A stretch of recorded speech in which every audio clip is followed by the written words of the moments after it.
Te invitamos a comprometerte mes a mes y apoyar al DFI, Docencia Final Internacional. Tu donación es nuestro salario. Que Dios te bendiga.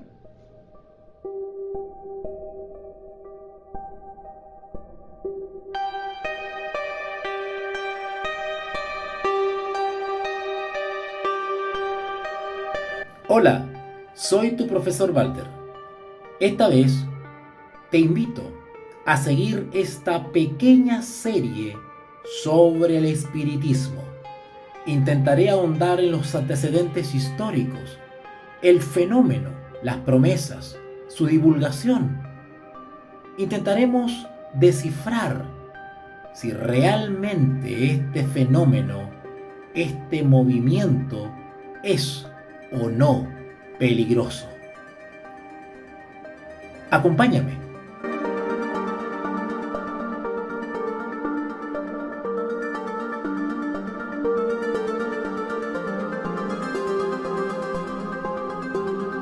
Desde su iniciación a mediados del siglo pasado, la fase moderna de la evolución del espiritismo ha registrado hasta nuestros días un crecimiento notable y su auge adquiere hoy contornos espectaculares.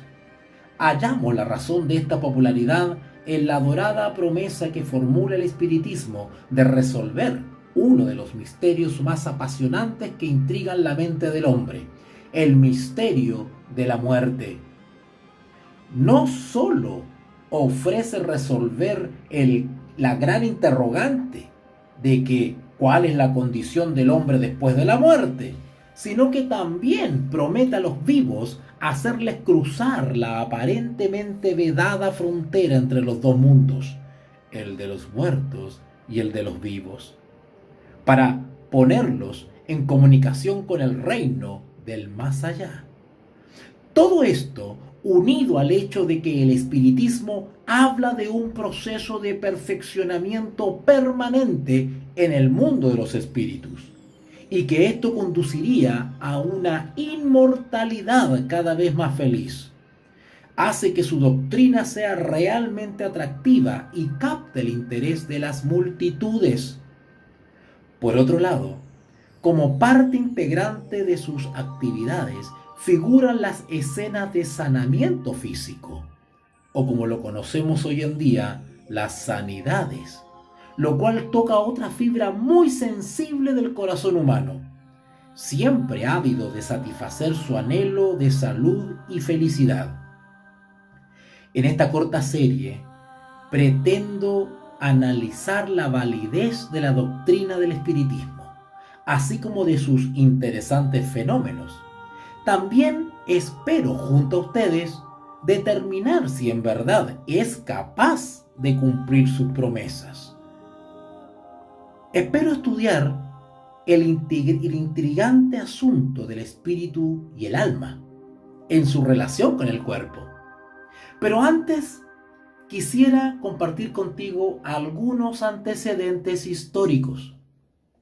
Corría el mes de marzo de 1848 cuando en el apacible pueblo de Harwich, estado de Nueva York, en los Estados Unidos, la familia de Juan D. Fox, que además de los padres, esta familia se componía de dos hijas, Margarita, de 15 años, y Catalina, de 12. Esta familia comenzó a ser perturbada durante las noches por ruidos misteriosos cuyo origen se ignoraba. Lo peor era que, desde el propio comienzo, los ruidos parecían revelar inteligencia. Después que los moradores de la casa agotaron los esfuerzos por explicar la procedencia de esos golpes, resolvieron llamar a varios de sus vecinos, algunos vigorosamente escépticos, para que fueran testigos presenciales del fenómeno. Pero ninguno pudo ofrecer una explicación satisfactoria. Algo interesante era que el número de los golpes respondía a preguntas sobre las edades de los presentes, el número de sus hijos de cada persona y una serie de datos por el estilo. Por fin, el supuesto autor misterioso de los golpes, que para entonces ya se comunicaba en forma inteligente con las dos niñas mediante un código especial, manifestó ser el espíritu de un hombre de 31 años de edad cuyas iniciales eran CR, que había sido asesinado en esa casa hacía 5 años, dejando una familia de 3 niñas y 2 muchachos. También indicó que su cuerpo había sido enterrado en el sótano de la casa. Durante los días siguientes, la familia Fox se dedicó a hacer excavaciones en el lugar indicado. Y aun cuando de primera intención no se halló otra cosa sino agua. Cuando algunos meses más tarde se reanudó el trabajo, como a 1 metro de profundidad en el sótano, se hallaron dientes, huesos y cabello pertenecientes a un hombre. Como era de esperarse, estos sucesos produjeron verdadera sensación y su noticia cruzó el país de un extremo a otro en poco tiempo. A esto se unía la circunstancia de que las 2 niñas, que al principio tanto se asustaran de los golpes, habían aprendido a comunicarse perfectamente con la fuente misteriosa de los mismos, convirtiéndose en mediums. Cuando poco tiempo después Margarita Fox fue a vivir con una hermana casada en Rochester, Nueva York, y Catalina visitó otra localidad vecina, en ambos lugares empezaron inmediatamente a producirse golpes de la misma naturaleza en las respectivas casas. Numerosas personas que concurrían a observar comenzaron a practicar maniobras similares para descubrir si también ellas poseían la facultad de comunicarse con los espíritus. En los próximos 2 o 3 años, el ejercicio de esta práctica se difundió, como si se tratara de una epidemia, por todos los estados del este en los Estados Unidos. Estos son los sucesos que generalmente se consideran el comienzo del espiritismo moderno. Si bien ha habido mucha discusión en cuanto a si estos golpes procedían auténticamente de una fuente supranormal o extrahumana, o si eran el fruto de algún fraude, indudablemente ha prevalecido la primera posición, en razón de que no se ha podido descubrir ningún origen conocido ni triquiñuela alguna que explicara su producción. Además, muchas de las respuestas que se recibían por medio de los golpes eran totalmente desconocidas para los médiums.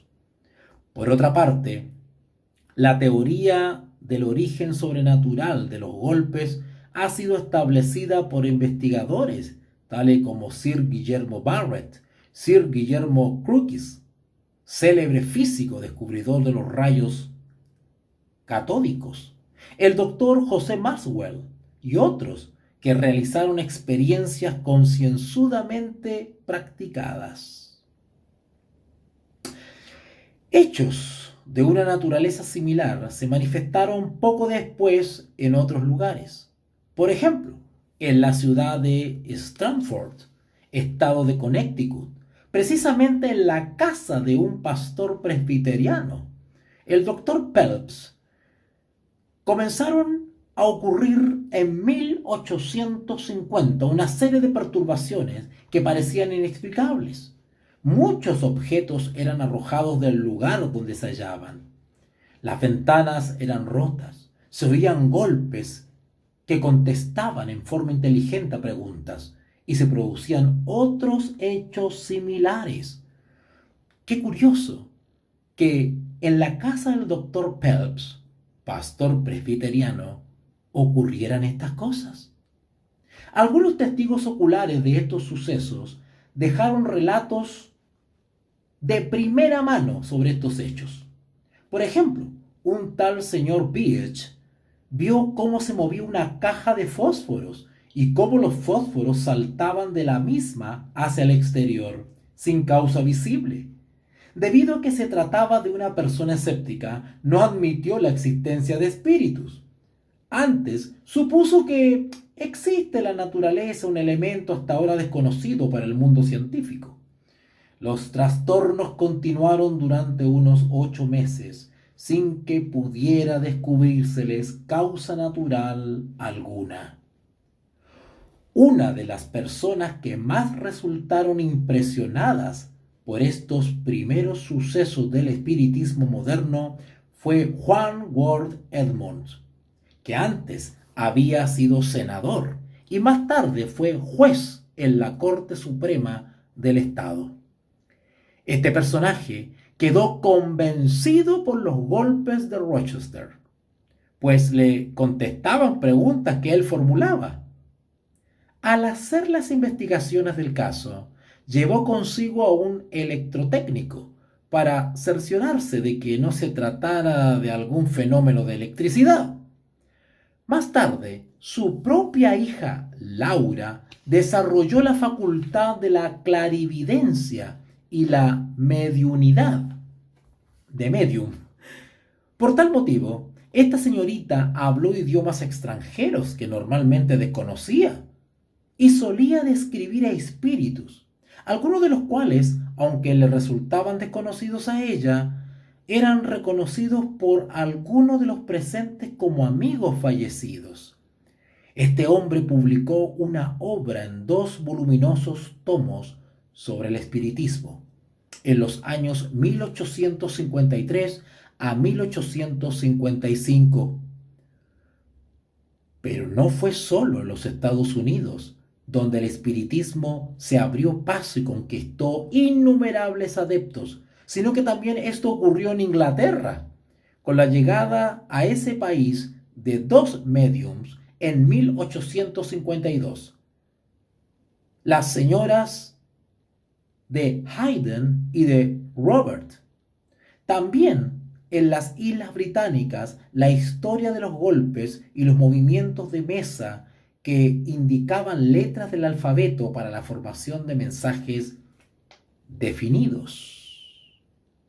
Hoy conocemos eso como la tabla Ouija.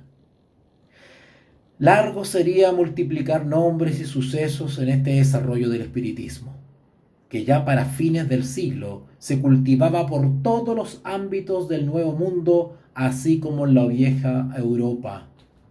Las estadísticas nos dicen que en 1892 había ya en Estados Unidos nada menos que 15 millones de adherentes al espiritismo, que albergaban la esperanza de comunicarse con los espíritus de los muertos y de resolver sus problemas relativos a la vida de ultratumba. En 1912 existían 10.000 médiums y un gran número de propagandistas de la doctrina espiritista. Te invitamos a comprometerte mes a mes y apoyar al DFI, Docencia Final Internacional. Tu donación es nuestro salario. Que Dios te bendiga.